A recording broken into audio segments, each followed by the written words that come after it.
There were two things that really stood out to me. One was about the birthday ceremony where the person who has the birthday gives gifts and people they take what they need. And then she was talking about, some people they just come and they take as much as they can, even if they didn't need it. And yet the teachings are that you take just what you need. Somebody else will take what they need, and then everyone's provided for. That is something that we are not taught. We want it all. We want everything, and we're not really taught to just take what we need and leave the rest for later because you know what? Someone else might need it, or it may be a waste that you hold on to something. That's not an appreciation of the gifts that you're given.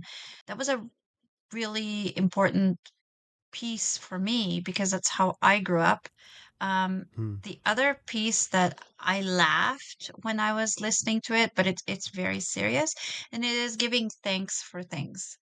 And like when she was talking about dropping a grain of rice on the floor and picking it up and kissing it. Well, the way I grew up was you never threw out bread.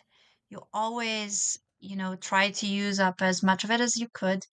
If you dropped bread on the floor, you always picked it up and kissed it and you gave appreciation for that. And that was not an indigenous tradition for us. It was more of I guess, a religious thing. I don't really know where it came from. I just remember my grandmother saying, you don't ever disregard what you have. So for me, that was really interesting to hear about.